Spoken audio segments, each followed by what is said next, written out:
اللهم إني أسألك علما نافعا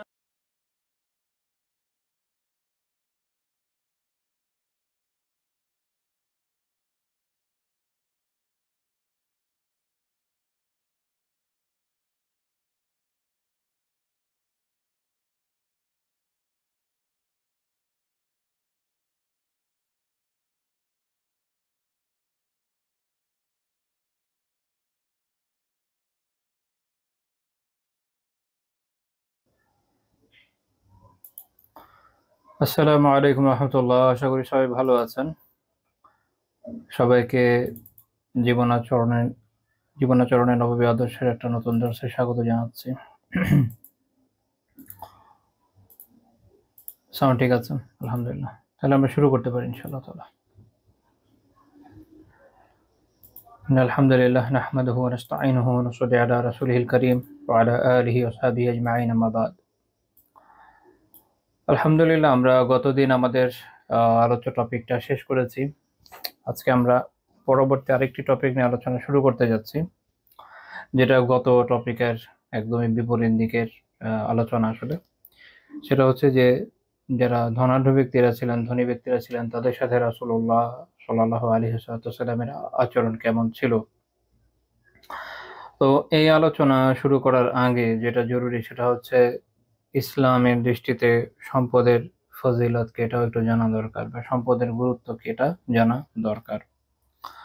হয়েছে যেটা যে আমাদের অনেক বিষয়ে একটু বিচিত্র কিছু ধারণা যে কোনো কারণেই হোক তৈরি হয়ে গিয়েছে। তো অনেক সময় আমরা মনে করি যে নির্ভেজাল ভাবে এই জিনিসটা ভালো, নির্ভেজাল ভাবে হয়তো ওই জিনিসটা খারাপ, কিন্তু অনেক সময় ব্যাপারটা এরকম না, অনেক সময় ব্যাপারটা হয় আপেক্ষিক। যেমন আমরা দারিদ্র নিয়ে আলোচনার সময় মনে আছে একদম শুরুতে দারিদ্র্যের ফজিলত নিয়ে আলোচনা করেছি। আজকে বলবো তার উল্টাটা, যে সম্পদেরও ফজিলত আছে, সেটা নিয়ে ইনশাআল্লাহ তাআলা আমরা কিছুটা আলোচনা করব। মনে রাখতে হবে যে প্রত্যেকটা বিষয় আসলে ইসলামে বিপুল পরিমাণ রেওয়ায়াত রয়েছে, সবটা আলোচনা করা যাবে না। আমাদের অনেক বিষয়ে আমরা অল্প অল্প আলোচনা করার পর আলহামদুলিল্লাহ অনেকগুলো দুরুস হয়ে গিয়েছে। একদম অতি ব্যাপক বিস্তৃত আলোচনা করতে গেলে এটার আকার অনেক বড় হয়ে যাবে, সেটা আমাদের পক্ষে সম্ভব না, এটা আমাদের সামর্থ্যের ঊর্ধ্বে। তো যেটা বলছিলাম সেটা হচ্ছে যে আহ, দারিদ্র্যের যেমন ফজিলতের কথা বলা হচ্ছে, সম্পদেরও ফজিলতের কথা বলা হচ্ছে। ইসলাম দুইটার ফজিলতের কথাই বলেছে, কারণ সমাজে দুই ধরনের মানুষই জরুরি, এবং দুই ধরনের মানুষ ইসলাম পালন করে থাকেন। এমন না যে শুধু গরিবরা পালন করেন, ধনীরা নয়, এমন না। আবার এমনও না যে শুধু ধনীরা পালন করেন, গরিবরা নয়, এরকম না। উভয়ের যেন আহ পরকালীন কল্যাণ হাসিল হতে পারে, আল্লাহ তাআলা সেই বন্দোবস্ত করে দিয়েছেন। এবং উভয়ের সামগ্রিক প্রয়াসের মাধ্যমে আসলে দিনের দাওয়া চলে, দিনে কাজ হয়। সম্পদশালীর সম্পদের মাধ্যমে, দরিদ্র ব্যক্তির কায়িক পরিশ্রমের মাধ্যমে দিনের বড় বড় খিদমত আঞ্জাম দেওয়া হয়। এটাই যুগ যুগ ধরে চলে আসছে। তো উভয়ের মাঝে কল্যাণ রয়েছে। আসলে যেটা মুহাক্কিক ফুকাহা মুহাদ্দিসিনদের অভিমত, সেটা হচ্ছে নির্ভেজাল ভাবে কোনোটাই এরকম না যে এটাই ভালো, এরকম না। বরং যদি তাকওয়া থাকে তাহলে বান্দা যে অবস্থায় আছে সেখান থেকে সে খায়ের অর্জন করতে পারে, সেখান থেকে সে কল্যাণের পথে এগিয়ে যেতে পারে। আমি এটা এর আগেও বলেছি যে ইসলামের গুরুত্ব এখানেই, ইসলামের বিশেষত্ব এখানেই যে সমাজের যে কোনো স্তরে, যে কোনো পর্যায়ের একজন মানুষ তার নিজস্ব পর্যায় থেকেই দিনের অনেক বড় খেদমত করতে সক্ষম। এটার জন্য অন্য কোনো দল, অন্য কোনো অন্য কোনো ক্লাসের মানুষের দিকে তার হা করে তাকিয়ে থাকা লাগে না, যে আমার জীবনে ওই পর্যায়ে যাওয়া লাগবে তাহলে আমি এই কাজ করতে পারবো। জরুরি না। আপনি যে অবস্থায় আছেন তাতে অনেক খায়ের আছে, তা থেকেও আপনার এখানে কাজ করতে পারবেন। তবে হ্যাঁ, যদি আপনি আরো অনেক নেক কাজ করার জন্য এগিয়ে যেতে চান, তাতে কোনো বাধা নাই। তাতে আরো আপনি আহ অন্যান্য কাজ যদি নিজেকে লিপ্ত করতে চান, এগিয়ে যেতে চান, সেটা খুব ভালো, সেটা কোনো সমস্যা নাই। কিন্তু ওই যে আমার এটা নাই ওইটা নাই, এই জন্য আমি এই কাজ করতে পারছি না, এই ধরনের চিন্তার অবকাশ আসলে আমাদের নেই। আমাদের নিজস্ব অবস্থান থেকে যতটুকু করা সম্ভব ইনশাআল্লাহ তাআলা আমরা করব, এটা হলো জরুরি। যেমনটা এর আগের দিন দর্শে আমি বলেছিলাম, গত দর্শের আগের দর্শে, যে প্রোডাক্টিভ হওয়া বা প্রোডাক্টিভনেসের যে গুরুত্ব ইসলাম আমাদেরকে শিখিয়েছে, তার উপর যদি আমরা আসলে আমল করি, তাহলে যার যার অবস্থান থেকে দিনের অনেক কাজ করা সম্ভব, আলহামদুলিল্লাহ। কিন্তু আমরা সবসময় আসলে অনেক ক্ষেত্রে আম, নিজেদের সামর্থ্যের অনেক উপরে দেখার চেষ্টা করি এবং মনে হয় যে কোনো একদিন যদি এটা হতে পারে তাহলে এটা করব। এই ধরনের চিন্তা রাখা ভালো, আলহামদুলিল্লাহ। টার্গেট রাখেন, কোনো সমস্যা নেই, কিন্তু সেটার জন্য হতাশ হয়ে বসে থাকবেন না, বা ওইটা কবে হবে সেই জন্য আমল করা ছেড়ে দেবেন, এরকম হবে না। বরং নিজের অবস্থান থেকে নিজের সাধ্যমতো আমল চালিয়ে যেতে হবে, এটা হলো জরুরি। তো আহ, এটা হলো আজকের দর্শের একদম শুরুর একটা সংক্ষিপ্ত ভূমিকা, এটা মাথায় রাখেন, তাহলে বাকি কিছু বুঝতেও সহজ হবে। তো একদম শুরুতে একটা কথা বলছিলাম যে কিছু বিষয় আমাদের একটু ভুল ধারণা আছে, যেটা যেহেতু অনেক ক্ষেত্রে হয়েছে যে যারা আমাদের মুজাক্কি বা সংশোধনকামী আলিমরা ছিলেন, যারা মুসলিহ ছিলেন, যারা জুহদ বা দুনিয়া বিমুখতা অনেক ক্ষেত্রে অবলম্বন করেছেন একটা সময়, ওনাদের বর্ণনাগুলোর কারণে অনেকে এরকম মনে করে ফেলেছে যে মনে হয় আম, একদম খালিজ ভাবে ধনাঢ্যতা জিনিসটাই খারাপ। বিষয়টা এরকম না, যেটা আমরা এর আগে আলোচনাও করেছি, ওলামার উক্তি উল্লেখ করেছি নির্ভরযোগ্য আলিমদের, ওইটাতে আমরা আর ফেরত যাচ্ছি না, সামনে আমরা এগিয়ে যাই আলোচনায়। তো একটা সময় উম্মাহ এরকম একটা সময় অতিক্রমণ করেছে যে আম, বিশেষ করে খোলাফায়ে রাশেদার পরে উমাইয়াদের সময়, আব্বাসীদের সময়, যখন আল্লাহ তাআলা এত রিজিক দিয়েছেন, এত প্রভাব প্রতিপত্তি ক্ষমতা দিয়েছেন, যে মুসলিমদের আসলে এগুলো নিয়ে আর চিন্তা ভাবনা করার দরকার ছিল না। নিয়মিত একটা ভাতা সবাই পেত, প্রত্যেক নাগরিক একটা ভাতা পেত। তো তাদের যে সুযোগ সুবিধা যা ছিল, সেই অবস্থাতে অনেকে বিলাস ব্যসন এমন ভাবে গা ভাসিয়ে দিয়েছিলেন যে ওই সময়কার যারা সংশোধনকামী ওলামা ছিলেন, ওই সময়কার প্রেক্ষাপট অনুযায়ী তারা অনেক ক্ষেত্রে দুনিয়ার মোজাম্মত, দুনিয়ার নিন্দা করেছেন। দুনিয়ার নিন্দা জরুরি, এমন না যে নিন্দা করা হবে না, কিন্তু তারা অতি জোর দিয়েছেন ওই সিচুয়েশনের কারণে। আবার পরবর্তী পর্যায়ে যখন দেখবেন যে উম্মা একদমই কলোনিয়াল পাওয়ারের আন্ডারে খুবই নিষ্পেষিত, নিগৃহীত হচ্ছিল, দেখবেন যে তখন উলামা তখনকার সিচুয়েশন অনুযায়ী উম্মাকে অনেক বেশি উৎসাহ দিয়েছেন। বিশেষ করে যখন মাদারিস এবং অন্যান্য দিনী প্রতিষ্ঠান যেগুলো খানকা আরো যা যা হয় আর কি, মসজিদের ওয়াকফ প্রপার্টি গুলোকে ব্রিটিশ এবং ফ্রেঞ্চরা খেয়ে দিল আর কি, একদম দখল করে ধ্বংস করে দিল, নিজেদের হাতে নিয়ে নিল। তো তখন আলিমরা উম্মাকে উৎসাহ দিয়েছেন যেন তারা ধনাঢ্যতা অর্জনের চেষ্টা করে এবং এর মাধ্যমে তিনি খিদমত করে। অর্থাৎ বিষয়গুলো অনেক ক্ষেত্রেই সিচুয়েশনের সাথে রিলেটেড। কাজেই ওই যে একটা অনেকের মধ্যে একটা চিন্তা চলে এসেছে কিছু কিছু বইয়ের কারণে, অনেক সময় দেখা গেছে যে এমন এমন বই অনুবাদ হয়েছে যেটা ভালো হয় যদি কোনো আলিমের তত্ত্বাবধানে পড়া হয়, কিন্তু তার জায়গায় যখন ব্যক্তি একা পড়ে তখন সে অনেক কিছু বুঝে উঠতে পারে না। মনে রাখবেন যে অনেক সময় কিছু কিছু বই এমন প্রেক্ষাপটে লেখা, প্রেক্ষাপট ছাড়া বোঝা অনেক সময় কঠিন। আরেকটা বিষয় হচ্ছে, মনে রাখেন যে দিন এর সঠিক যে মানহাজ সেটা বোঝা, দিনের সঠিক অবস্থান বোঝা, এটার জন্য আপনাদেরকে অবশ্যই ফুকাহাদের কাছে ফেরত যেতে হবে। অর্থাৎ ফকিহগণ তাদের ফিখের কিতাবাদিতে যে মাসালা রেখে গিয়েছেন, উসুলের কিতাবে একাত্র যে আলোচনা আছে, আর মুহাদ্দিস ফুকাহারা তাদের আহ, হাদিসের ব্যাখ্যা গ্রন্থগুলোতে উত্তম ভাবে হাদিসগুলোর যেভাবে ব্যাখ্যা করেছেন, সেটা হচ্ছে আমাদের স্ট্যান্ডার্ড। ওইটা বাদ দিয়ে যখন এর বাইরে কারো লেখা পড়বেন, দেখা গেল আলহামদুলিল্লাহ খুব ভালো একজন প্রসিদ্ধ ব্যক্তি, কোনো প্রসিদ্ধ আলিমের লেখা, যিনি আম, মুজাক্কি হিসেবে, জাহেদ হিসাবে, দুনিয়া বিমুখ ব্যক্তি হিসেবে প্রসিদ্ধ, কিন্তু ওই ওই রকম না যে উনি ফকি বা মুহাদ্দিস ফকি যার অবস্থান ফিকহে খুব গুরুত্ব রাখে। তো তখন দেখা যায় যে ওনাদের লেখা পড়লে স্বাভাবিকভাবে একটা ঝোঁক প্রবণতা সৃষ্টি হয়। ফুকাহারা এই ঝোঁক প্রবণতা থেকে যথেষ্ট আলহামদুলিল্লাহ দূরে থেকেছেন, সঠিক অবস্থান সবসময় রক্ষা করেছেন। কারণ ফিকের কিতাব যেভাবে এসে সেভাবেই যাবে, ছাত্র এভাবেই মুখস্থ করে যাবে, ওইভাবেই মাসালা ইস্তিমবাদ করে যাবে। তো ওনারা ওই যে ঝোঁক প্রবণতা থেকে মুক্ত থাকার যথাসম্ভব চেষ্টা করেছেন, এটা মাথায় রাখা জরুরি। এ কারণে আলিমদের সাহচর্য দরকার, বিশেষ করে মুহাক্কিক ওলামা যারা এই বিষয়গুলোকে আলাদা করতে পারে। আমি এত কথা কেন বললাম? এই কারণে বললাম যে বিভিন্ন সময়ে এই ধরনের সমস্যা আমরা ফেস করেছি, যে মানুষ আহ নির্ভেজাল ভাবেই ধনাঢ্যতাকে খারাপ মনে করেছে। বিষয়টা এরকম না। যদি তাই হয় তাহলে আবু বকর রাদিয়াল্লাহু তাআলা আনহু, উসমান রাদিয়াল্লাহু তাআলা আনহু, আব্দুর রহমান বিন আউফ রাদিয়াল্লাহু তাআলা আনহু, তলহা রাদিয়াল্লাহু তাআলা আনহু, জুবাইর বিন আওয়াম রাদিয়াল্লাহু তাআলা আনহু, ওনারা যে ব্যাপক ধনী ব্যক্তি ছিলেন, এগুলো তো তাদের জন্য খারাপ হিসেবে বিবেচিত হতো, কিন্তু বিষয়টা এরকম না, বরং এটা তাদের জন্য কল্যাণকরী হয়েছে, তাদের তাদের জন্য বরং আরো উত্তম হয়েছে। এটা আমাদের মাথায় রাখা দরকার, তাহলে আমরা ইনশাআল্লাহ তাআলা সামনের আলোচনাগুলো বুঝতে আমাদের জন্য আশা করি সহজ হবে। তো আমরা এই জন্য আজকে একদম ভূমিকা হিসাবে মূল দার্সের যে ধনীদের সাথে আল্লাহ রাসূলের নিজের আচরণ কেমন ছিল সাল্লাল্লাহু আলাইহি ওয়াসাল্লাম, তার আগে আমরা একটু বোঝার চেষ্টা করব যে সম্পদের ফজিলত সম্পর্কে ইসলাম আসলে আমাদেরকে কি কি বলেছে, এটা আমাদের জানাটা দরকার। তো এই বিষয়ে আসলে প্রথম কথা একটু মনে রাখেন যে কোরআনে সম্পদকে খায়ের বলা হয়েছে। খায়ের, খায়ের মানে হচ্ছে কল্যাণ, যার মধ্যে কল্যাণ রয়েছে। এটা নিয়ে ইনশাআল্লাহ ইমাম গাজালি রাহিমাহুল্লাহ তাআলা একটা কথা আমি সামনে আলোচনা করবো, এটা মাথায় রাখেন। তো ইরসাল জিনিসটা খায়ের, কল্যাণ। আল্লাহ তাআলা যেমন সূরা কাহফে বলেছেন, সূরা কাহফ আমরা মোটামুটি প্রতি জুমায় আলহামদুলিল্লাহ পড়ি। আমি এটা বলেছিলাম একবার বা একাধিকবারও বলে থাকবো হয়তো, যে সূরা কাহফের মধ্যে অনেক শিক্ষা রয়েছে। আর এই কারণে, এবং এই যে শিক্ষাগুলো আমাদের সবসময় দরকার, আর যে কারণে আসলে প্রত্যেক জুমায় এটা তেলাওয়াত করা দরকার। আমরা তো জানি হাদিসে ফজিলতের কথা আছে, কিন্তু আমরা যদি এটার অন্তর্নিহিত শিক্ষার কথা চিন্তা করি, সেদিক থেকেও এটা প্রত্যেক জুমায় আসলে বুঝে বুঝে তেলাওয়াত করা দরকার। তাহলে দেখবেন যে এক সপ্তাহের অন্তত এক চলার মতো অনেক শিক্ষা ইনশাআল্লাহ তাআলা হাসিল করবেন। আরেকটা বিষয়, মানুষ পড়ে আবার ভুলে যায়, এই জন্য এক জিনিস বারবার পড়া দরকার। এমন যেন না হয়ে যাচ্ছে আমি 10 বছর আগে একবার এটা অনুবাদ করেছিলাম, তাফসীর পড়েছিলাম, আর দরকার নাই, তাহলে সমস্যা। ওটা আপনি ভুলে গেছেন, আরেকবার পড়তে হবে, বারবার পড়তে হবে, না হলেও মাসে একবার পড়েন, সমস্যা কি, অনুবাদ পড়েন। যাই হোক, ওখানে 46 নম্বর আয়াতে দেখবেন আল্লাহ তাআলা কি বলেছেন, আল মাল ওয়াল বানুনা জিনাতুল হায়াতিদ দুনিয়া। এই যে সম্পদ এবং সন্তান সন্ততি, এগুলো হচ্ছে দুনিয়ার সৌন্দর্য, দুনিয়ার জীবনের সৌন্দর্য। আব্দুর রহমান বিন নাসির সাদি রাহিমাহুল্লাহ তাআলা তার তাফসীরে বলছেন যে আন্নাল মাল ওয়াল বানিনা জিনাতুল হায়াতিদ দুনিয়া।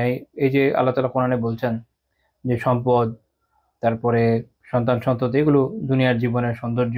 অর্থাৎ উনি বলছেন যে লাইসা ওয়ারা যালিকা শাই ওয়া আন্নাল্লাযী ইয়াবকা লিল ইনসানি ওয়া ইয়ানফাউহু ওয়া ইউসিরুহু।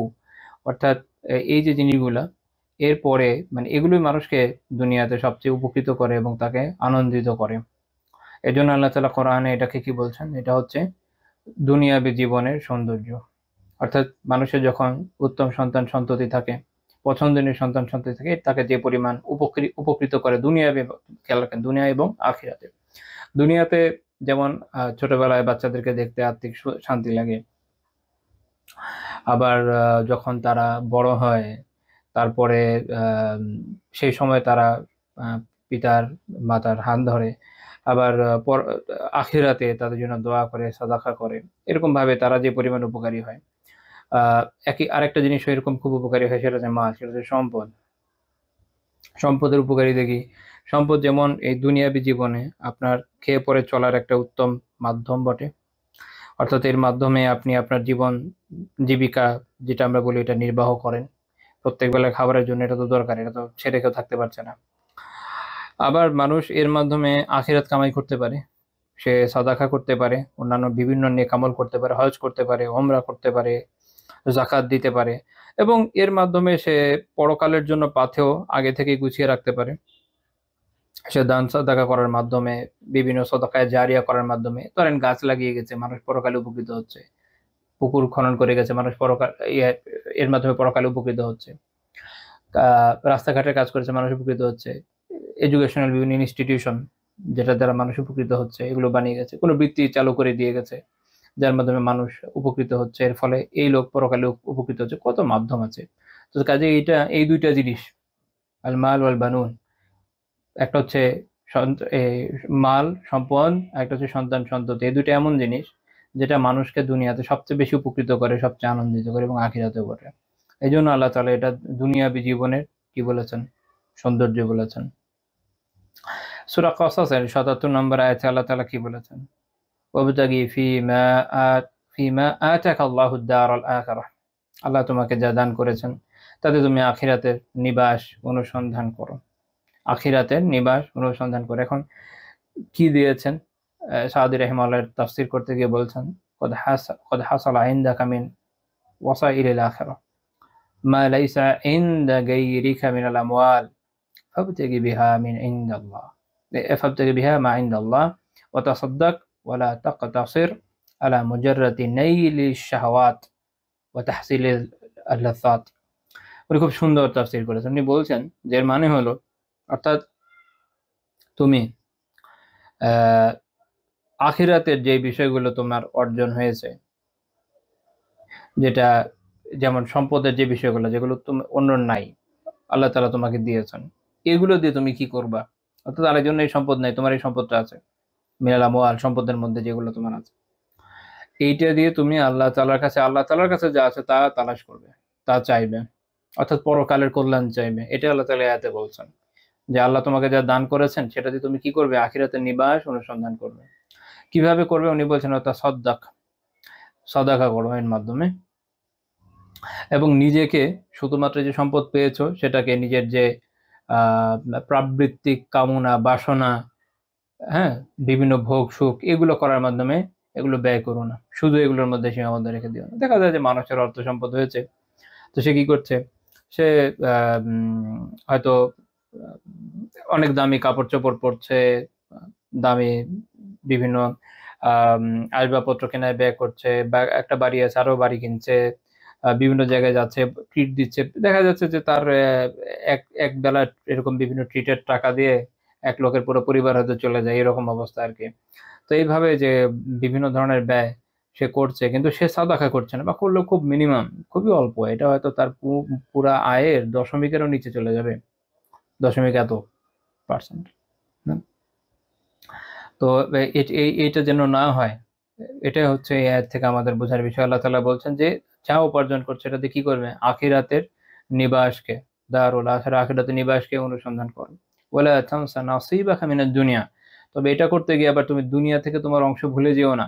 কারণ অনেকের মনে হবে তাহলে আমি সব সাদাকা করে দিই, আল্লাহ তাআলা এখানে না করে দিচ্ছেন। তিনি কি বলছেন, ওয়ালা তানসা নাসিবাকা মিনাদ দুনিয়া, দুনিয়া তোমার যে অংশ এটা কিন্তু ভুলে যেও না। অর্থাৎ শেখ সাদি রাহিমাহুল্লাহ তাআলা ব্যাখ্যা করছেন, লা না'মুরুকা আন তাতাসাদদাকা বিজামিই মালিক ওয়া তাবকা দাইআ, যে আমি, এর মানে হচ্ছে আল্লাহ যেন বলছেন যে আমি তোমাকে এই নির্দেশনা আবার এর মাধ্যমে দিই নাই আগের অংশ থেকে, এটা মনে করো না যে সব সাদাকা করে একদম ফকির হয়ে একদম হতাশ হয়ে বসে থাকো, এটা কিন্তু বলি নাই। বাল আনফিক লিআখিরাতিক, বরং তুমি আখিরাতের জন্য সাদাকা করো।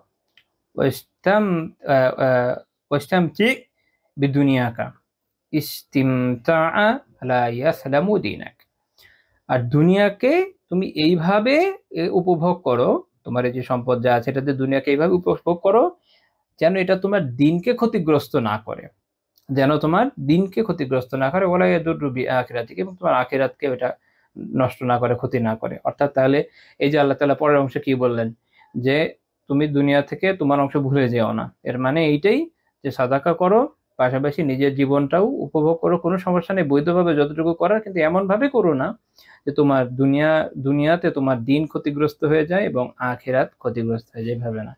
অর্থাৎ দিনকে ঠিক রেখে আখিরাতকে ঠিক রেখে বৈধতার মধ্যে যতটুকু উপভোগ করা যায় করো, কোনো সমস্যা নেই। আল্লাহ তাআলা যে বলছেন আখিরাতে নিবাস অনুসন্ধান করো, এর মানে দুনিয়ার সবকিছু সাদাকা করে দেওয়া নয়।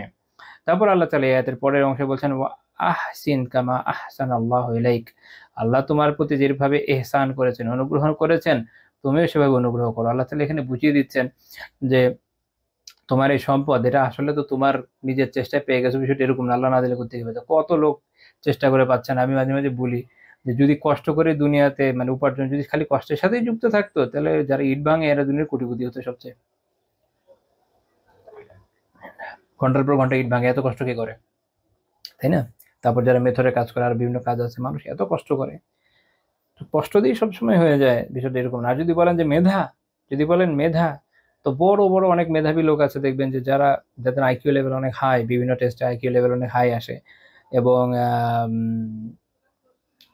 খুব ভালো মানের গবেষক, অনেক অনেক জ্ঞানী, একদম খুব দ্রুততার সাথে, যেটা বলেন হিউম্যান কম্পিউটার, খুব দ্রুততার সাথে আপনার ম্যাথ সলিউশন করতে পারে, অনেক কিছু সলভ করে ফেলতে পারে, কিন্তু এই অল্প কিছু টাকার বেতনে হয়তো চাকরি করে বসে আছে। মেধাও সব না, ওভাবেও না। আবার বলবেন দুর্নীতি, কত বড় বড় দুর্নীতিবাজ দেখবেন যে খুব অল্পই কামাচ্ছে, আবার যা কামাচ্ছে কোনো কারণে এই সেই ধরা খেয়ে সব চলে গেছে, আছে না? মূল কথা হচ্ছে যে যে কোনো ধরনের স্কিল বলেন, ভালো বলেন খারাপ বলেন, মানে কেউ খুব ভালো চোর, এর মানে এই না যে সে অনেক চুরি করে ফেলতে পারবে, খুব ভালো ডাকাত এরকম না, ধরা খেয়ে যায়। তার মানে হলো এটাই যে খালি আপনার স্কিল আপনাকে ওই পর্যায়ে নিয়ে যাচ্ছে না। আসলে মানুষ যা কামাই করে তা আল্লাহ তাআলার মেহেরবানি, আল্লাহ তাআলার অনুগ্রহ। এই জন্য আল্লাহ বলছেন যে আল্লাহ তোমার প্রতি যেমন এহসান করেছে তুমিও ওই রকমই এহসান করো। আল্লাহ তাআলা এটা মনে রাখলে আপনি বুঝবেন যে আচ্ছা আমি যা কামাই করছি আসলে আল্লাহর দান। তো তখন আর নিজের এই যে দান খয়রাত এটাকে বিশাল কিছু মনে হবে না। এই জন্য আল্লাহ বলছেন ও আহসিন, মানে ইলা ইবাদাল্লাহ, যেমন ইয়েতে শেখ সাদি রাহিমাহুল্লাহ ব্যাখ্যা করছে, ও আহসিন ইয়ানি ইলা ইবাদিল্লাহ, ইলা ইবাদিল্লাহ, আল্লাহ তাআলার বান্দাদের প্রতি ইহসান করো, কামা আহসানাল্লাহু ইলাইক বিহাদিহিল আমওয়াল, অর্থাৎ এইসব সম্পদ দিয়ে আল্লাহ তাআলা যেভাবে তোমার প্রতি ইহসান করেছেন এইভাবে তুমি আল্লাহর বান্দাদের প্রতি ইহসান করো। তো এইটা আমাদের খেয়াল রাখা দরকার। তারপরে দুইটা আয়াত দেখলাম, 3 নম্বর একটা আয়াত আমরা এই বিষয়ে আলোচনা করবো ইনশাআল্লাহ তাআলা, যেমন সূরা আরাফের 32 নম্বর আয়াত। আল্লাহ তাআলা কি বলেছেন, কুল মান হাররামা যিনাতাল্লাহিল্লাতী আখরাজা লিইবাদিহি ওয়াত-তাইয়্যিবাতি মিনার রিজক। আল্লাহ তাআলা বলছেন যে বলুন, আল্লাহ তার নিজের বান্দাদের জন্য যে সকল শোভার বস্তু, বিশুদ্ধ জীবিকা, হালাল জীবিকা সৃষ্টি করেছেন তা কে হারাম করেছে? এটা হচ্ছে তাদের খণ্ডনের জন্য মূলত, যারা মনে করে যে না এগুলো অর্জন করা যাবে না, সব ছেড়ে ছেড়ে বসে থাকতে হবে।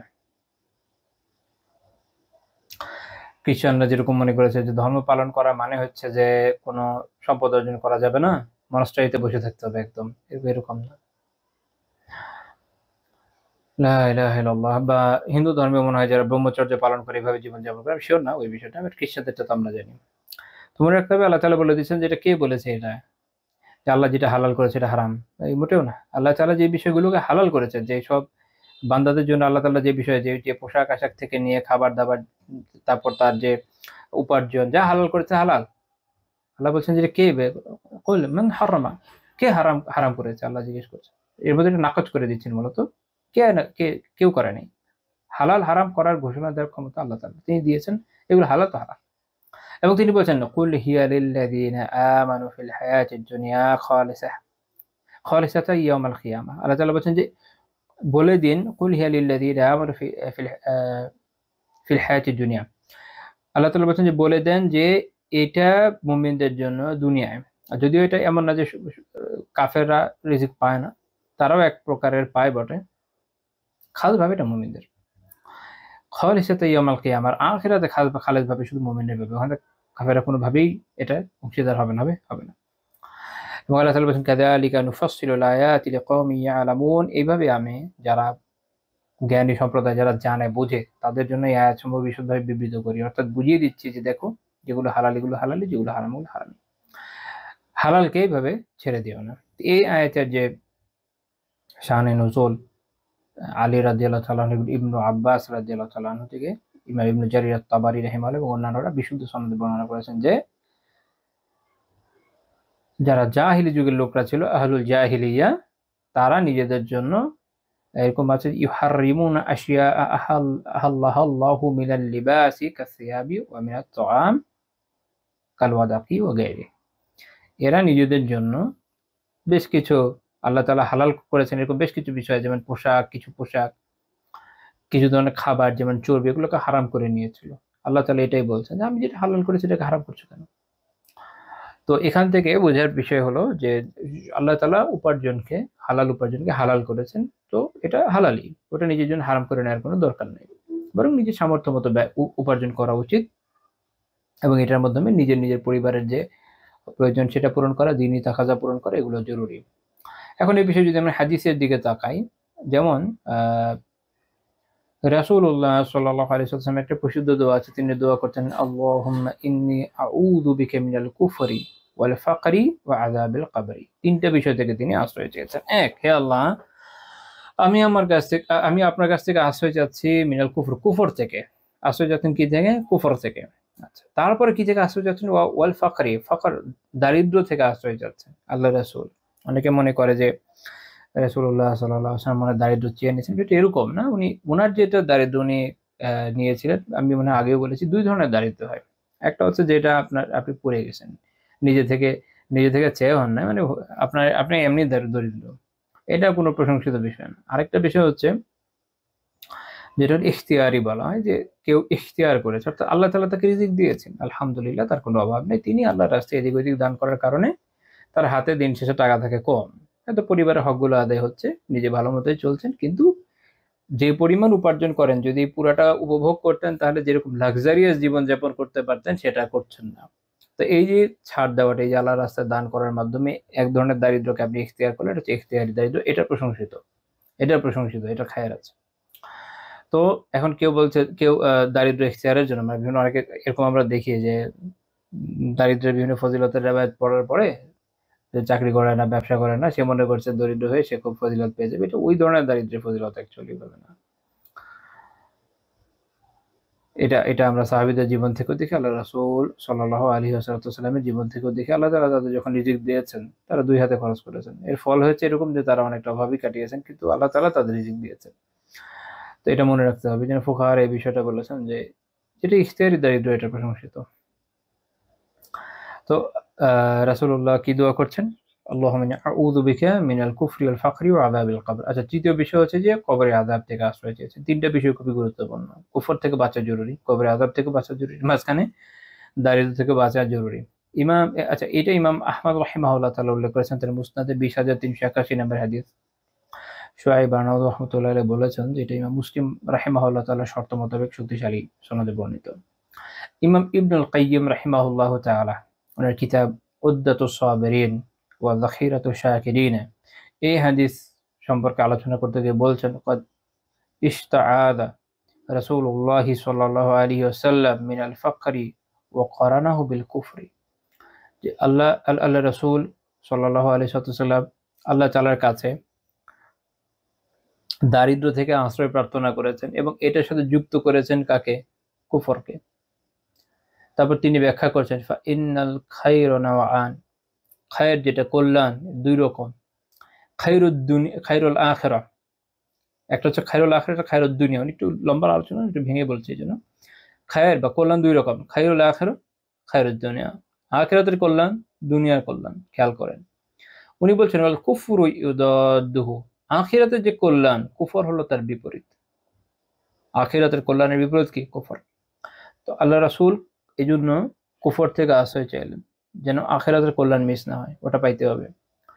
আর তারপর উনি বলছেন এটা কল্যাণ কি? খায়রুদ দুনিয়া ওয়াল ফাকরু ইউদাদুহু, দুনিয়ার কল্যাণ যেটা, এটার বিপরীত হলো দারিদ্র। যখন দারিদ্র থাকে মানে দুনিয়ার এই কল্যাণগুলো থেকে বঞ্চিত হয়।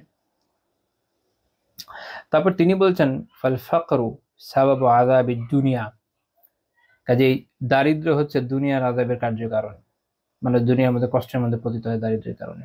ওয়াল কুফরু সাবাবু আযাবিল আখিরাহ, আর কুফর হচ্ছে আখিরাতের আযাবের কার্যকারণ। তাহলে মানুষের যখন আল্লাহ তাআলার মেহেরবানিতে দারিদ্র থেকে মুক্তি ঘটে এবং ঈমান থাকে, নেক আমলের মধ্যে সে জীবন কাটায়, তো সে দুনিয়ার কষ্ট এবং আখিরাতের কষ্ট দুইটা থেকে বেঁচে থাকে। তো এই জন্য আল্লাহ রাসূল সাল্লাল্লাহু আলাইহি ওয়াসাল্লাম এখানে কুফর এবং দারিদ্রকে পাশাপাশি রেখেছেন, উভয় থেকে আশ্রয় চেয়েছেন। ইবনুল কাইয়্যিম রাহিমাহুল্লাহর ব্যাখ্যারই হলো সার।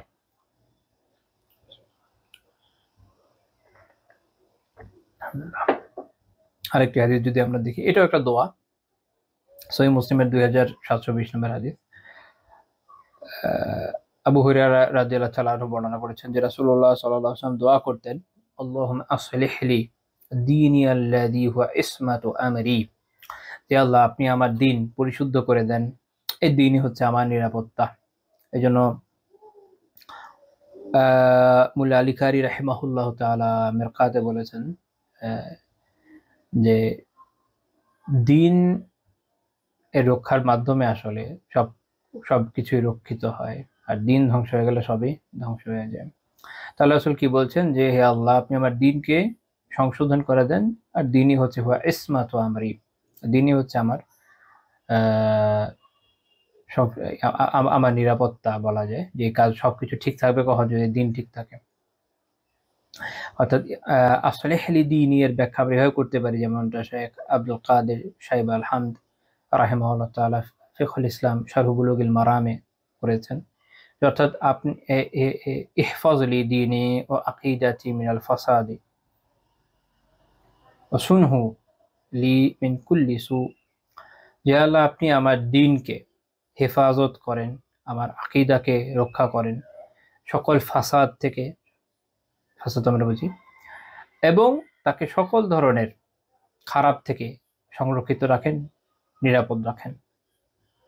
কারণ এটি হচ্ছে, আর এরপরে কি বলছেন আল্লাহ রাসূল, ইসমাতু আমরি, এটা আমার এই দিনই হচ্ছে আসলে আমার নিরাপত্তা। এটাই তো আমার দুনিয়া এবং আখিরাতের কল্যাণের জায়গা, তাই না? এটা ঠিক থাকলেই সব ঠিক, যেটা একটু আগে বললাম মুল্লা আলী কারি আমার ব্যাখ্যা থেকে। এরপর বলছেন ওয়া আসলিহ লি দুনিয়াই আল্লাতী ফিহা মাআশি, এটা হচ্ছে আমাদের পয়েন্ট, যে আল্লাহ আপনি আমার দুনিয়াকে সংশোধন করে নিন, কারণ এটাতে আমার কি আছে? মাআশি, এটাতে আমার জীবন উপকরণ রয়েছে।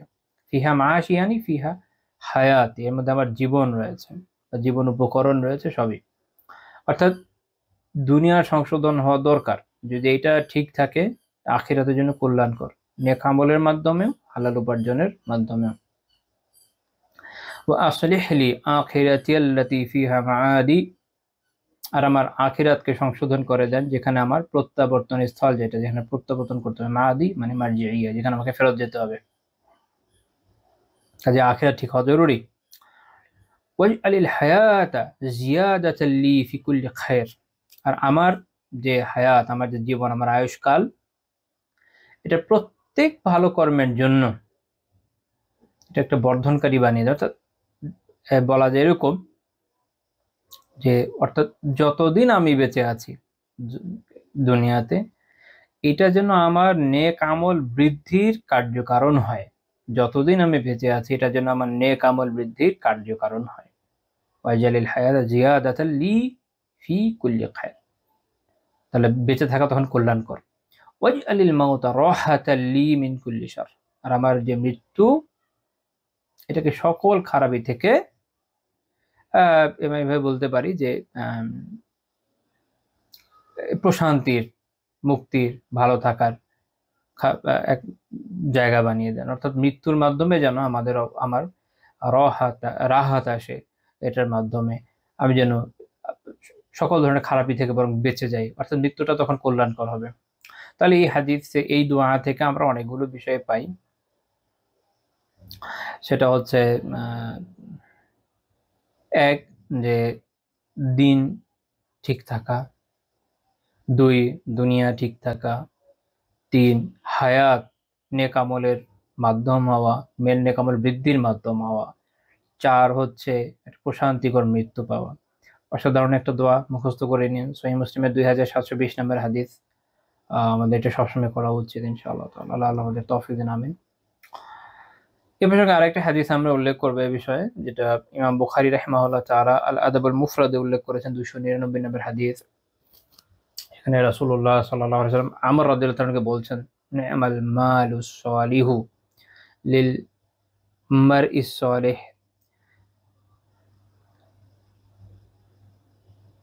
উত্তম সম্পদ যেটা হালাল সম্পদ, এটা একজন নেককার ব্যক্তির জন্য কতই না উত্তম বিষয়। হে আমর, ইয়া আমরু নি'মাল মালুস সালিহু লিল মারইস সালিহ, হে আমর, হালাল সম্পদ, উত্তম সম্পদ একজন নেক ব্যক্তির জন্য কতই না উত্তম। এই হাদিসের সনদকে শেখ আলবানী রাহিমাহুল্লাহ তাআলা সহিহ বলেছেন। ইমাম তিবি রাহিমাহুল্লাহ তাআলা ওনার মিশকাতে যে ব্যাখ্যা আল কাশিফ আন হাকায়েকিস সুনান, ওখানে বলছেন ফি হাযা মাদহুন আযীমুন লিল মালিস সালিহ, এই হাদিসে হালাল সম্পদের ব্যাপারে অনেক বড় প্রশংসা করা হয়েছে আসলে। আর আমি নিজে বলে দিলে তো ব্যাড, ভেরি ব্যাড।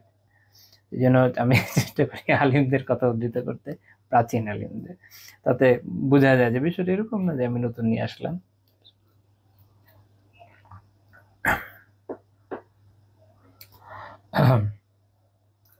মোল্লা আলী কারি রাহিমাহুল্লাহ বলছেন, এর ব্যাখ্যা জেনে আমার সেই উল মালুল হালাল, অর্থাৎ হালাল মাল কতই না উত্তম। কার জন্য? লিররাজুলি সালেহ, নেক লোক হতে হবে, যে নেক ব্যক্তি। হ্যাঁ, তিনি ব্যাখ্যায় বলছেন ওয়া হুয়া মান ইউরাই হাক্কাল্লাহি ওয়া হাক্কা ইবাদিহি, এই নেক ব্যক্তি কে? যে এই মালের মাধ্যমে, সম্পদের মাধ্যমে আল্লাহর এবং তার বান্দাদের যে হক, সেগুলোকে রক্ষা করে। আমরা এর আগে আলোচনা করেছিলাম যে হক দুই রকম, তাই না? ওয়াজিব এবং মুস্তাহাব, খেয়াল রাখতে হবে।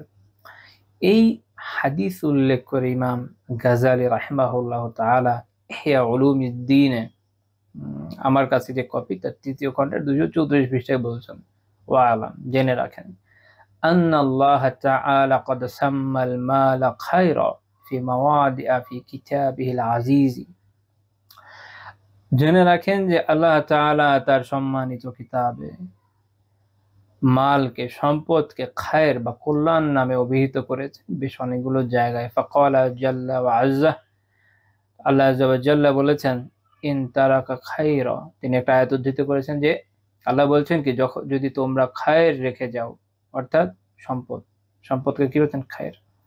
তারপর তিনি বলছেন ওয়াকালা রাসূলুল্লাহ সাল্লাল্লাহু আলাইহি ওয়াসাল্লাম নি'মাল মালু সালিহু লিররাজুলিস সালিহ। এই যে মাত্র বর্ণনাটা বললাম এটা উনি উদ্ধৃত করলেন। ইমাম গাজ্জালী রাহিমাহুল্লাহ তাআলা এখানে সম্পদ নিয়ে উত্তম আলোচনা করেছেন, যারা আগ্রহ আছে পড়ে দেখতে পারে। মূলত দুনিয়ার নিন্দা তো উনি করেছেনই, জুহুদের কথা উনি বলেছেন। অনেকে একটা দিক দেখে, বিষয়টা এরকম না, উনি আরো অনেকগুলো অন্য দিকটাও দেখেছেন। ফকিহ ছিলেন তো একদম একদিকে ঝুঁকে পড়তে পারেননি চাইলেও। তো যেটা হয়েছে যে ওখানে আরো অনেক রেওয়ায়াত আছে পড়ার মতো। যাই হোক, তো আমি এটা সাপোর্টিভ এভিডেন্স হিসেবে নিয়ে আসলাম। আচ্ছা, তো এই বিষয়ে আমি সালাফদের কিছু বর্ণনা আনবো। ইমাম ইবনু আবি দুনিয়া রাহিমাহুল্লাহ তাআলার একটা কিতাব আছে ইসলাহুল মাল।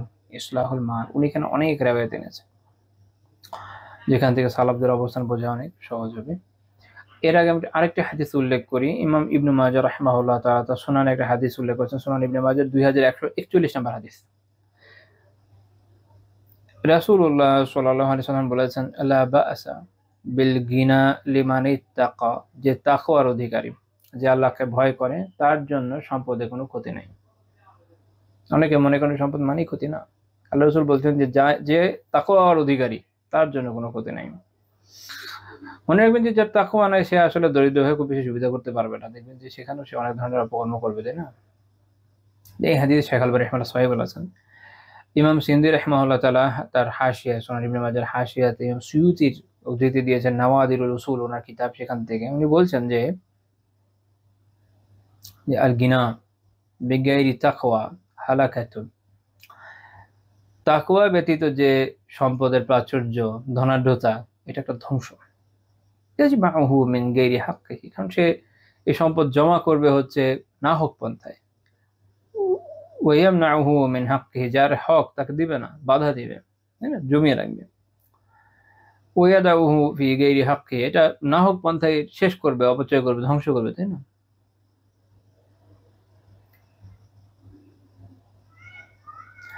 তারপর তিনি বলছেন ফাইযা কানা হুনাকা মা সাহিবিহি তাকওয়া যাহাবাল বা'সু ওয়া জাআল খায়র, যখন এই সম্পদওয়ালার মাঝে তাকওয়া থাকবে তখন যেটা হবে সেটা হচ্ছে এটা যে সমস্যা এটা দূর হয়ে যাবে। এই যে আগে যে সমস্যাগুলো বললাম এটা দূর হয়ে যাবে, এবং কি ওয়া জাআল খায়রু, কল্যাণ আসবে। তাহলে কল্যাণ অর্জিত হবে তখনই যদি তাকওয়া থাকে। মনে রাখেন দুনিয়ার যে কোনো অবস্থায় যে মানুষ থাকুক, সে গরিব হোক, ধনী হোক, মধ্যবিত্ত হোক, যাই হোক, তাকওয়া না থাকলে তার ওই জীবন ওটা মুশকিলই, ওটাতে খায়ের থাকবে না। আর তাকওয়া যদি থাকে, দুনিয়ার যে অবস্থায় আপনি আলহামদুলিল্লাহ থাকেন না কেন, আপনার অনেক সম্পদ থাকুক, অল্প সম্পদ থাকুক, নাই থাকুক, আপনি ইনশাআল্লাহ খায়রের উপর থাকবেন কোনো না কোনো ফর্মে।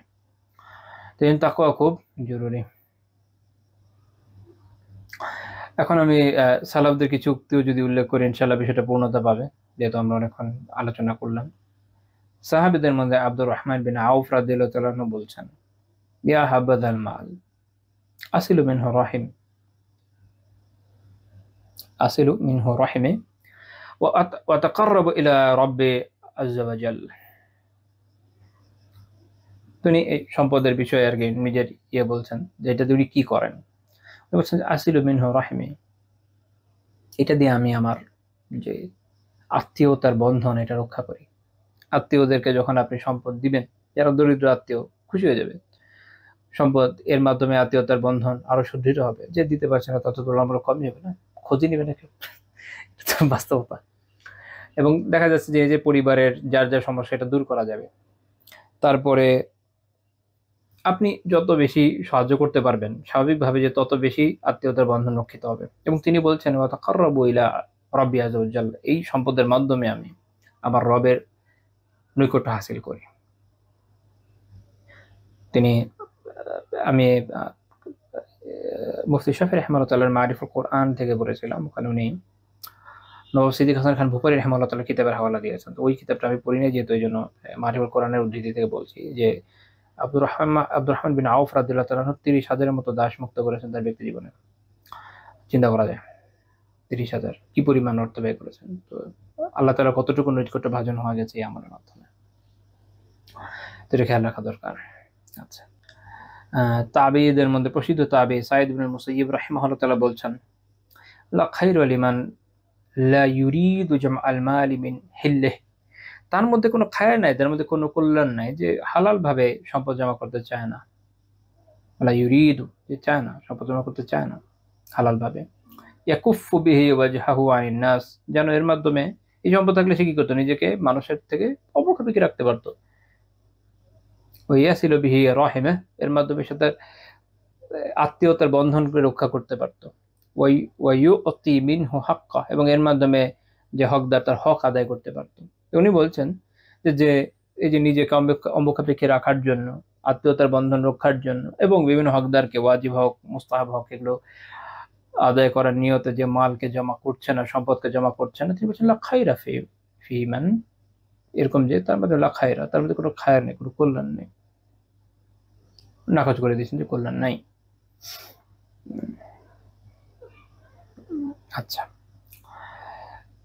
আমরা আরেকজন তাবেঈর বক্তব্য যদি দেখি, ইমাম আবু ইসহাক রাহিমাহুল্লাহ তাআলা, ইমাম আবু ইসহাক রাহিমাহুল্লাহ তাআলা, যেহেতু চিনেন না একটু চিনিয়ে দিই। ইমাম আবু ইসহাক রাহিমাহুল্লাহ, ওনার নাম হচ্ছে আমর বিন আব্দুল্লাহ, ওনার কুনিয়া হচ্ছে আবু ইসহাক, আর ওনার নিসবত হচ্ছে আস-সাবিঈ। ইমাম যাহাবী রাহিমাহুল্লাহ তাআলা সিয়ার আলামিন নুবালায় বলছেন কুফি হাফিজুল হাদিস ছিলেন, শেখুল কুফার শেখ ছিলেন, ওয়া আলিমুহা ওয়া মুহাদ্দিসুহা, কুফার আলিম এবং বড় মুহাদ্দিস ছিলেন। উনি উসমান রাদিয়াল্লাহু তাআলা আনহুর খিলাফতের একদম 2 বছর বাকি থাকতে ওনার জন্ম। ছোটবেলায় আলী রাদিয়াল্লাহু তাআলা আনহুকে খুতবা দিতে দেখেছেন।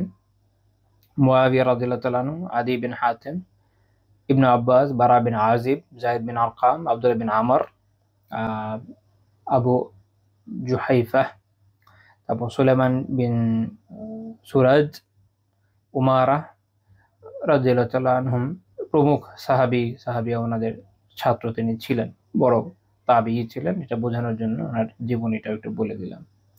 ওনার বর্ণনা ইমাম ইবনুল জাদ রাহিমাহুল্লাহ তাআলা মুসনাদে উল্লেখ করেছেন 399 নম্বর হাদিস। অন্যান্য বেশ কিছু কিতাবে এসেছে। সেটা উনি বলছেন যে কানু, তাবেঈরা যখন এভাবে বলেন ওনারা সাহাবীদের বোঝান। কানু ইয়ারাউনা সাআতা আউনান আলা দ্বীন, সাহাবীরা এই যে আর্থিক ব্যাপকতা যদি যখন কারো থাকে, প্রশস্ততা যখন থাকে, এটা অর্থাৎ মানুষের, উনি বলছেন যে এই সাহাবীরা আর্থিক সঙ্গতি থাকায় যে ধনাঢ্যতা থাকে, এটাকে আউনান আলা দ্বীন, দিনের জন্য সহায়ক মনে করতেন, দিনের জন্য সহায়ক সাহায্যকারী মনে করতেন। তো বর্ণনাকারী যিনি, তিনি বলছেন কিল আলী সুফিয়ান আস-সাউরি যাকারা, সুফিয়ান আস-সাউরি রাহিমাহুল্লাহ তাআলা আরেক প্রসিদ্ধ আলিম, তার কাছে এটা উল্লেখ করা হলো বিষয়টাকে আসলে এমন করা নাম, তিনি বলেন হ্যাঁ এমন। সুফিয়ান আস-সাউরি রাহিমাহুল্লাহ। আচ্ছা, সুফিয়ান আস-সাউরি রাহিমাহুল্লাহ নিজের উক্তিও পাওয়া যায়। উনি বলছেন আল মালু, সুফিয়ান আস-সাউরি রাহিমাহুল্লাহ ওনার সময়, ওনার জন্ম 97 হিজরিতে, মৃত্যু 161 হিজরিতে।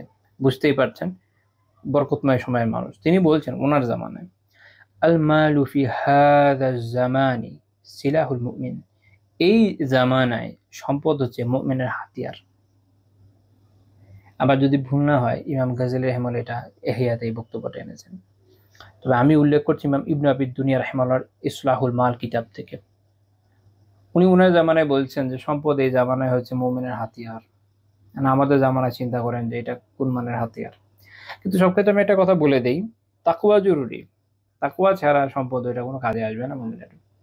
এই জন্য আমরা অনেককে দেখি যে যারা সম্পদ উপার্জন করার জন্য তো অনেক দৌড়ঝাঁপ করেন, মাশাআল্লাহ মাথায় আছে যে উপার্জন করতে হবে, সেটা নিজের পলিটিক্যাল আইডিওলজির জন্য হোক বা যে কোনো কারণেই হোক, কিন্তু তাকওয়াটা যে বজায় রাখতে হবে এটা খেয়াল থাকে না। সালাত ছুটে যাচ্ছে, জামাত ছুটে যাচ্ছে, মনে রাখেন এটাই কোনো খায়ের নাই, এটা কোনো খায়ের নাই।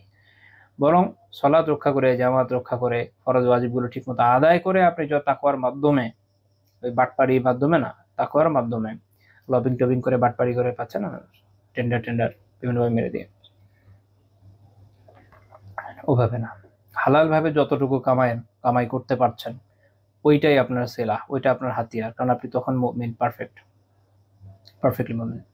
কিন্তু যদি আপনি এরকম গুনায় লিপ্ত থাকেন তো আপনি অলরেডি ফাসিক, তাই না?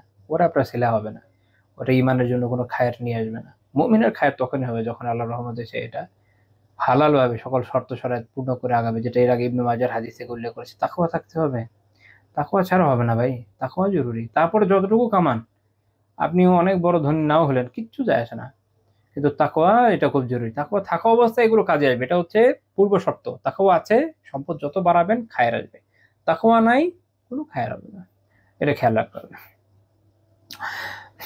আব্দুল্লাহ বিন আমর রাদিয়াল্লাহু তাআলা আনহু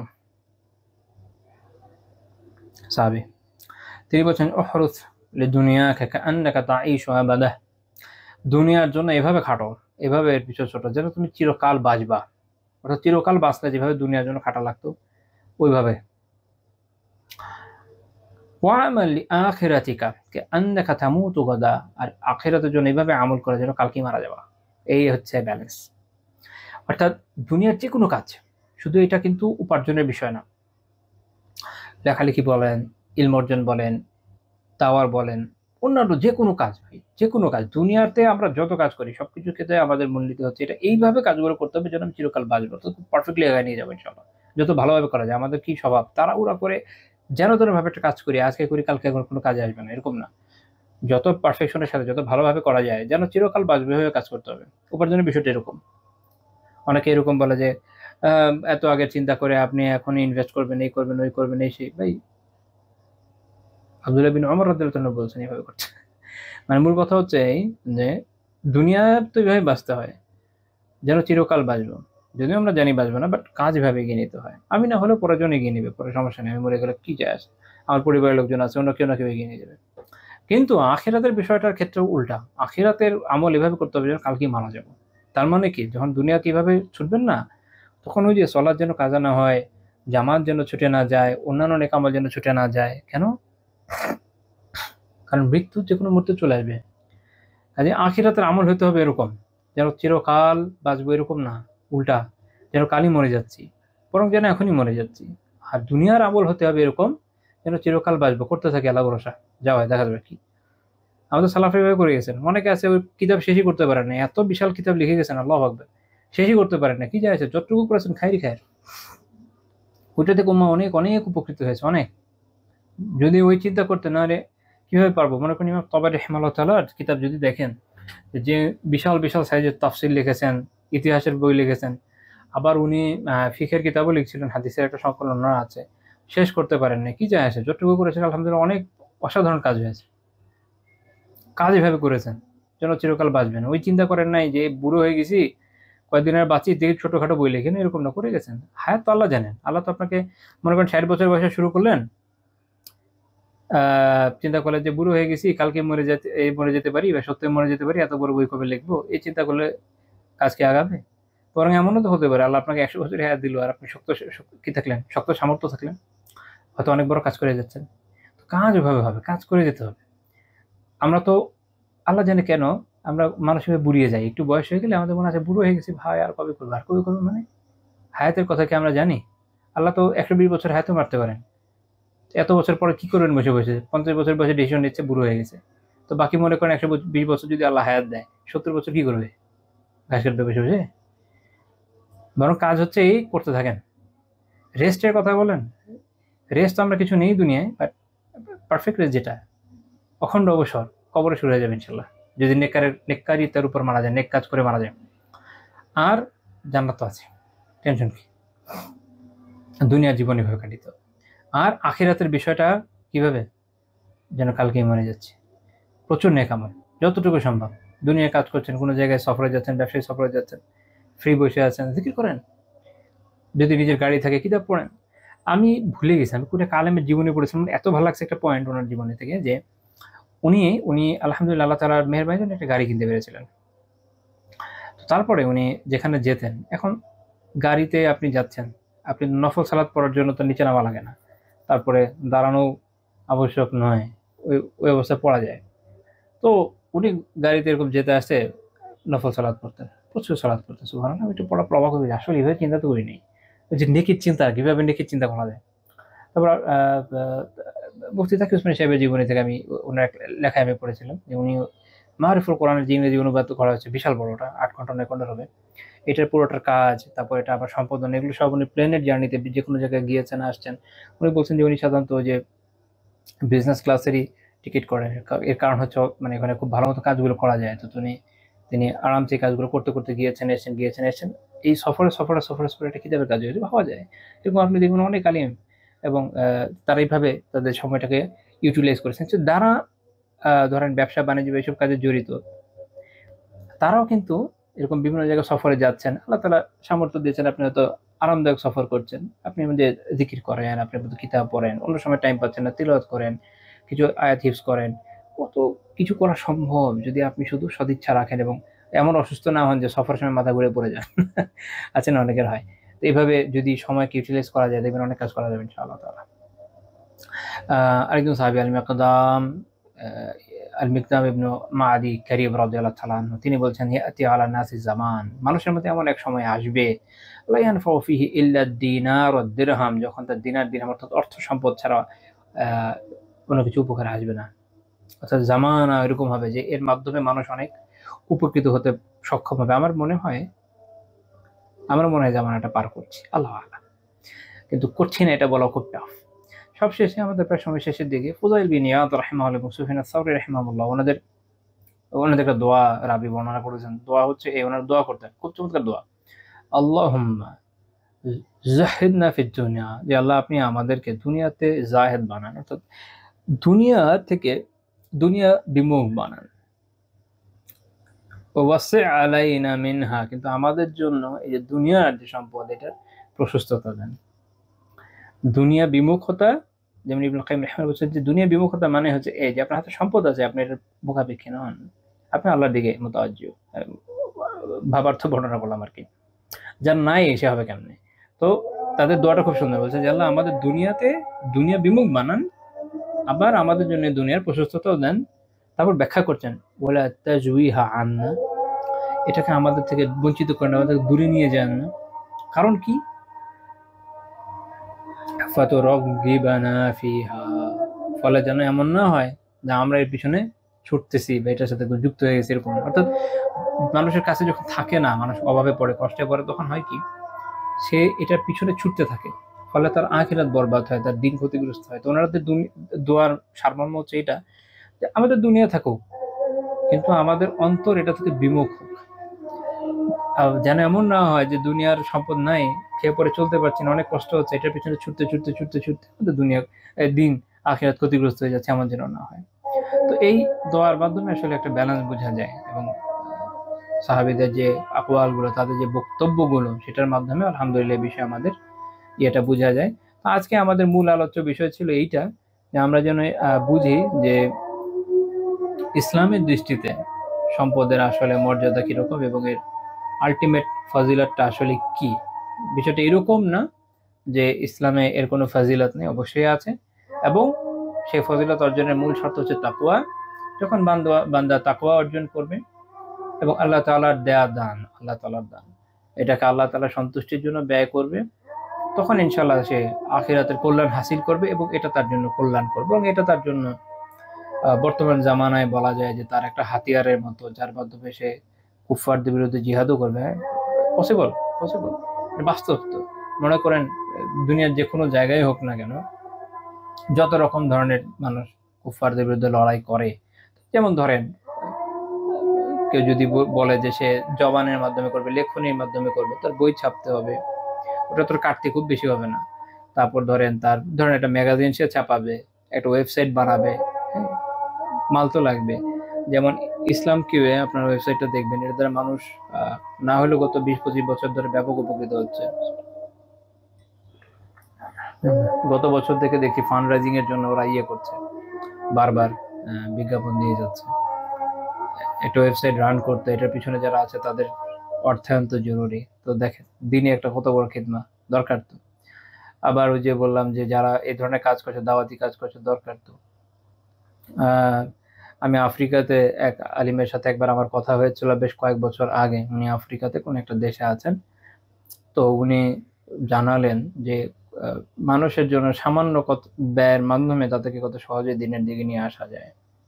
এবং আরেকটা বিষয়, যেমন আমি শোনার নাম ইউসুফ গ্রিন, মেবি ইংল্যান্ডের, ওনার আমি একটা কার্যক্রম দেখি মাঝে, খুব ভালো লাগে আলহামদুলিল্লাহ। উনি বিভিন্ন জায়গায় দাওয়ার কাজ করছেন। তো যাদেরকে দাওয়া দিচ্ছেন, ইসলামে আসছে, ছেড়ে দিচ্ছেন না। অনেকে কি করে দাওয়া দেয়, স্ট্রিট দাওয়া, হ্যাঁ তা কালিমা শাহাদা পাঠ করেছে, টাটা, আর কোনো খবর নেই। তাহলে কি সে দিনে থাকবে? তার তো একটা আফটার সার্ভিস দরকার। সেটা কি? দিনের মৌলিক জ্ঞান জানানো, তার আকীদাগুলো ভালো মতো জানানো, প্রয়োজনীয় মাসাইল শেখানো, একটা নামাজের ব্যবস্থা করা, একটা কমিউনিটি বিল্ড করে দেওয়া, তাই না? একটা মসজিদ দেওয়া, যেটা আল্লাহ রাসূল সাল্লাল্লাহু আলাইহি ওয়াসাল্লাম নিজে করেছেন মদিনাতে, তাই না? মদিনার সাহাবীদের সাথে এভাবে তো উনি করেছেন। ওনার জীবন থেকে আমরা এই শিক্ষাটা পাই। এবং মক্কাতেও ওনারা এই কাজটা করেছেন। এটা ওনাদের ব্যতিক্রম ধর্মীয় উদ্যোগ আমি দেখেছি, আলহামদুলিল্লাহ। ওনারা একটা কমিউনিটি তৈরি করছেন, একটা মসজিদ বানিয়ে ফেলছেন, তাদের জন্য প্রয়োজনীয় ইলমের ব্যবস্থা করছেন, একজন মুদারিস যুক্ত তাদের জন্য নিয়োগ করছেন। সুবহানাল্লাহ। তো এই যে দেখেন, এই জায়গাগুলো করবে, কি করতে আসবে? তাদের জন্য ফান্ডিং লাগবে।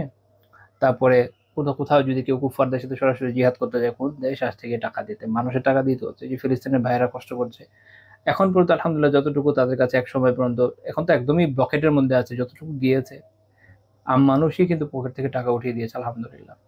কোন দেশ গিয়েছে হেল্প করতে আমার তো জানা নাই। তো কেউ যেতে পারে, দু একটা যেতে পারে, কিন্তু ম্যাক্সিমামই তো ভাবে আসলে হেল্প করে না, আমরা জানি, এটা আমাদের জানা আছে।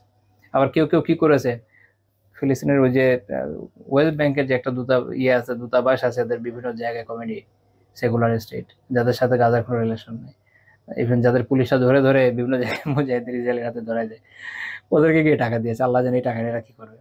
তো পয়েন্ট হচ্ছে, এটা কারা করছে? এটা যে বিভিন্ন দেশের সরকার করছে, যাচ্ছে আইওয়াস আর কি। আমি এটা উদাহরণ দিয়ে বোঝানোর চেষ্টা করছি, সব তো আর বলা যায় না, তাই না? আমরা অনলাইনে আছি। মনে রাখেন যে দিনের বহু কাজ এর মাধ্যমে হতে পারে, আর যখন থাকবে না অনেক কাজই হবে না। অনেকে অনেক সময় বলে যে একটা কাজ উদ্যোগ নিয়েছি, অর্থের অভাবে আটকে গেছে। অভাবটা হচ্ছে কেন? দেওয়ার লোক নেই। দেওয়ার লোক নেই কেন? মানুষ এভাবে আর্ন করছে না, বা যারা আর্ন করছে তারা দিনের দিকে আসছে না। তো এই জন্য মনে রাখেন যে যদি কারো নিয়ত থাকে যে সে ইনশাআল্লাহ তাআলা দিনের খিদমার জন্য উপার্জন করবে, এটা তার একটা বড় আমল হবে ইনশাআল্লাহ। বারবার বলছি, শুরুতেই বলেছি, এখনো শেষ, একদম আলোচনা শেষ, এখনো বলছি, তাকওয়া থাকা লাগবে, আল্লাহর সাথে সততা থাকা লাগবে, ইখলাস থাকা লাগবে। যদি এগুলো না থাকে, তাহলে ইভেন ওই উপার্জনই একসময় তার জন্য খারাপ হয়ে যেতে পারে। সে হয়তো আরাম ভাবে করবে। আমরা তো দেখি, আমরা দেখিনি এরকম মানুষ, মাশাআল্লাহ, আল্লাহ হেফাজত করেন। দেখা যাচ্ছে যে কপালে দাগ পড়ে গেছে, এত বড় দাড়ি, ঘুষ খাচ্ছে, সুপারিশ করে টেন্ডার হাঁকায় নিয়ে যাচ্ছে। কি মনে করছে দিনই খেদমত হবে? কিছুই হবে না বলে, উপার্জনের মধ্যে হারাম ঢুকে গেছে। তো তাকওয়া, ইখলাস, হালাল উপার্জন, ওটা তাকওয়ার ভিতরেই আসে। আল্লাহ তাআলার সাথে সততা, এটার মাধ্যমে আসলে উত্তম উপার্জন, সম্পদ, এটা খায়ের বা কল্যাণ নিয়ে আসে, এবং এই জামানা এটা মুমিনের হাতিয়ার হয়ে উঠতে পারে, যেমনটা সুফিয়ান সাওরী রাহিমাহুল্লাহ তাআলা বলেছেন। আল্লাহ তাআলা আমাদের কথাগুলো বোঝার এবং এই অনুযায়ী আমলের তৌফিক দান করেন, আমিন। আর যথারীতি আজকেও প্রশ্ন নিব না, প্রশ্ন আমরা শুধু শনিবার নিচ্ছি এখন করে। আশা করি আগামী মাস থেকে হয়তো নিতে সক্ষম হবো। সুবহানাকাল্লাহুম্মা বিহামদিক, লা ইলাহা ইল্লা আনতা, আস্তাগফিরুকা ওয়া আতুবু ইলাইক।